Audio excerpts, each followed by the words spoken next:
kennaan nama hundumaa garaagaradha. Video keenya har'aan namoota keenya adda amanuuf namatti ulfaatu qaban isin daawwachiisna.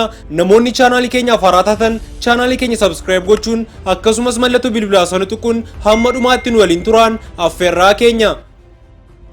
Hasnaa Muslimaanii dubartii Lebaanoon Hasnaa Muslimaaniin kennaa ishee kana adda baafattee yeroo waggaa 12 turteetti.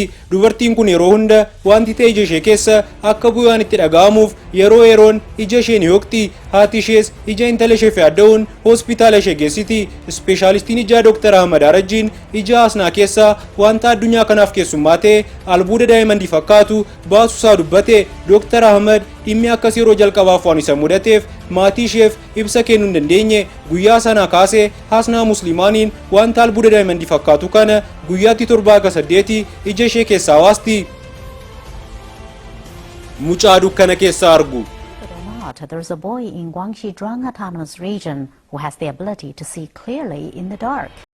Dhalataa biyya Chaayinaa kan ta'e Nong Suin ija cuquliisaa kan adurree fakkaatu waliin kan dhalate yoo ta'u dandeettii dukkana keessa ilaalus qaba. Nong hiriyoota isaa waliin taphachuu ni jaallata. Garuu iddoo gaaddisaa malee bakka ifni aduu jirutti arguuf ni rakkata. Saayintistoonni dandeettii mucaa kanaa mirkaneessuuf hiriyoota isaa waliin dukkana keessa kaartaa isaan taphachiisuun hiriyoonni isaa lakkoofsa kaartaa hubachuuf yoggaa rakkatan inni garuu akka ifa keessa jirutti addaan baasuu danda'a. Qormaata kana cimsuunis barreeffama harkaa dukkana keessa akka dubbisuuf itti kennanii dubbisuun dandeettii isaa mirkaneeffateera. Daa'ima sammuu namaa dubbistu. Aryan is next in line. He would like to play tic-tac-toe with my yoga master.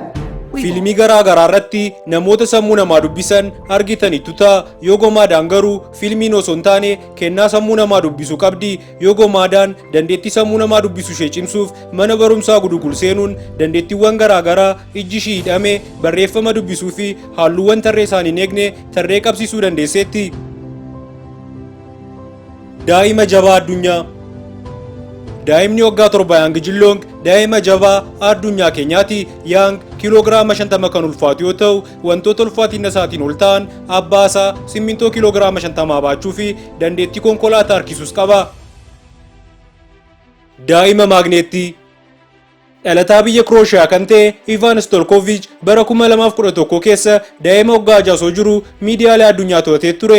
Daa'imni kun qaama isaatiin wantoota amala sibiilummaa qaban fal'aana, haaduu fi saantima garaagaraas qaama isaatiin harkisuu danda'a. Yeroo ammaas beekamtii argachuu isaarraan kan ka'e waltajjii garaagaraa irratti dandeettii isaa kan agarsiisaa jira. Dargaggeessa elektiriikiin isa hin qabne. Dargaggeessi waggaa 16 Dibaak Jaangiraa dandeettii humna elektirikii haga volteejii 11,000 harka isaatiin qaqqabachuu danda'a. Dargaggeessi kun dandeettii isaa kana kan adda baafate televezyiinii harmeessaa osoo sirreessu ture. Erga dandeettii isaa adda baafateen boodas suuta suutaan hamma volteejii dabalaa deemuun haga volteejii 11,000 arrabaa fi harka isaatiin qaqqabachuu danda'eera. Dibaak dandeettii isaa kana fayyadamuunis dhaabbata elektirikii naannoo isaatti qacaramuun uummata isaa tajaajilaa jira. Maatiiwwan chaanaalii keenya viidiyoowwan ammas hin daawwachiisne keessaa kan irratti isin dinqisiise koomentii jalatti barreessuun akkasumas chaanaalii keenya like share subscribe gochuun dagatiin asiniin jecha viidiyoo biraan ammoo arginutti nagaatti.